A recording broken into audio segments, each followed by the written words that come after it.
তো good morning বন্ধুরা, কেমন আছো তোমরা সবাই? আশা করছি সবাই ভালো আছো। তো চলে এসেছি নতুন একটা জব আপডেট নিয়ে, সেটা হচ্ছে জল দপ্তরে নিয়োগ।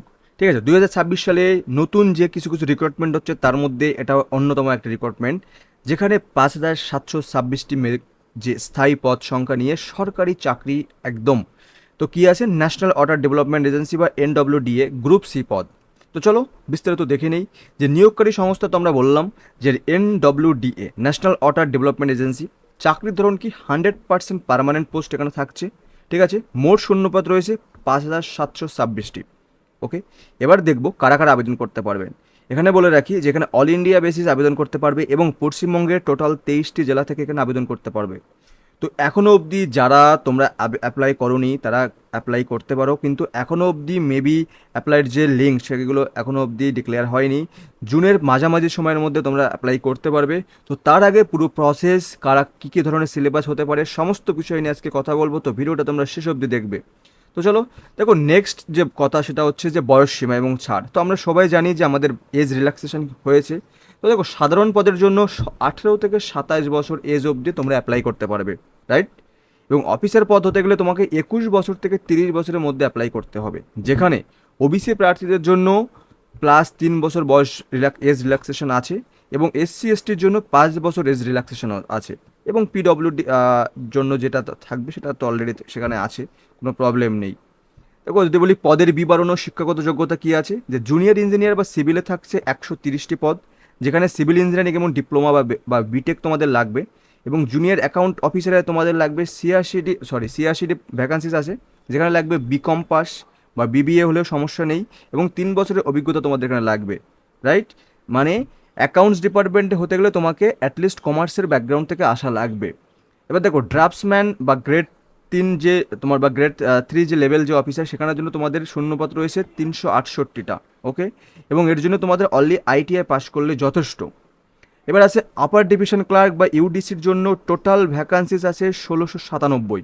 যে কোনো শাখায় গ্র্যাজুয়েশন তোমরা এখানে অ্যাপ্লাই করতে পারবে। এবং স্টেনোগ্রাফার মানে যেটা জলের নিচে যেটা থাকে, সেখানে তোমাদের 1389টা ভ্যাকান্সিস আছে, এবং উচ্চ মাধ্যমিক পাস প্লাস স্টেনোগ্রাফিক তোমাদের যে নলেজ তোমার থাকা লাগবে। আর আছে লোয়ার ডিভিশন ক্লার্ক বা LDC, তার জন্য 2056টা আছে, এবং উচ্চ মাধ্যমিক পাস প্লাস টাইপিং স্পিড। তো ম্যাক্সিমাম স্টুডেন্টস বা ম্যাক্সিমাম ছেলেমেয়েরা এই LDCর জন্য অ্যাপ্লাই করে থাকে। ঠিক আছে, তো যারা যারা মনে করছো যে বিকম BBA বা কমার্সে আছো, তাদের জন্য অপরচুনিটি আছে জুনিয়র অ্যাকাউন্ট অফিসার হওয়ার জন্য, টোটালি গভর্নমেন্ট জব। ওকে, তোমরা এটা অ্যাপ্লাই করতে পারো। তো চলো নেক্সট বিষয় নিয়ে কথা বলি। আমি যেটা বললাম যে গ্রুপ সির জন্য সবথেকে সুবর্ণ সুযোগ কি, যে উচ্চ মাধ্যমিক পাশ করলেই তোমরা এখানে অ্যাপ্লাই করতে পারবে। এবং UDCর জন্য তোমাদের লাগবে গ্রাজুয়েশন, যেখানে 1697টা তোমাদের ভ্যাকান্সিস আছে, এবং স্টেনোগ্রাফারে আছে 1389টা পদ। এখানে উচ্চ মাধ্যমিক হলে তোমরা অ্যাপ্লাই করতে পারবে, কিন্তু এটার নলেজ তোমাদের থাকা লাগবে, রাইট? সব থেকে বড় সুবিধা হচ্ছে LDC, লোয়ার ডিভিশন ক্লার্কের জন্য। এবার দেখো সিলেকশন প্রসেস কী আছে। দেখো, সিলেকশন প্রসেসের জন্য হবে রিটেন এক্সাম হচ্ছে, স্কিল টেস্ট তোমাদের হবে। এবার এখানে থেকে আরেকটা জিনিস যেটা তোমাদের এখানে আগে বললাম, যে স্টেনোগ্রাফার যদি তোমরা অ্যাপ্লাই করতে চাও, তাহলে তোমাদের এই যে LDC এবং স্টেনোগ্রাফার পদের জন্য তোমাদের এর নলেজটা মাস্ট থাকা লাগবে। এবং ডকুমেন্ট ভেরিফিকেশান এবং মেডিকেল টেস্ট, এখানে কিন্তু মেডিকেল টেস্ট বাধ্যতামূলক বা ম্যান্ডেটরি।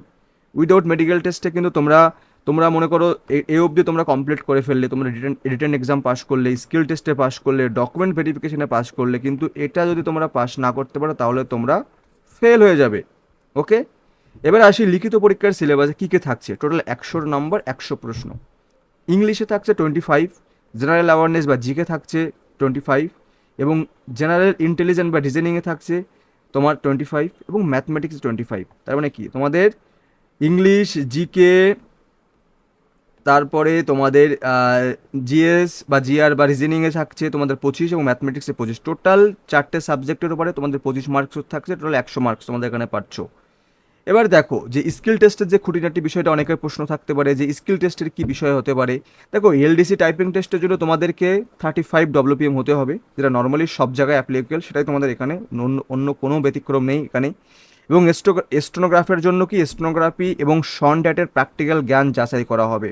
এই দুটো জিনিস তোমাদেরকে টেস্টের জন্য অ্যাপ্লিকেবল করা হবে, এর উপরে আর কিছুই নেই। এবার প্রয়োজনীয় ডকুমেন্টস যে কী চেকলিস্ট লাগবে আমরা সবাই জানি, আধার কার্ড, ভোটার কার্ড, যে মাধ্যমিক উচ্চ মাধ্যমিকের সার্টিফিকেট, বয়সের প্রমাণপত্র যেটা 10th মাধ্যমিক অ্যাডমিট কার্ড দিলে হয়ে যাবে, কাস্ট সার্টিফিকেট থাকলে দেবে, প্রমাণ করা লাগবে, পাসপোর্ট সাইজের ছবি এবং সিগনেচার। দেখো রেজিস্ট্রেশন এবং আবেদন পদ্ধতি কি, যে মিড জুন থেকে রেজিস্ট্রেশন চালু হবে।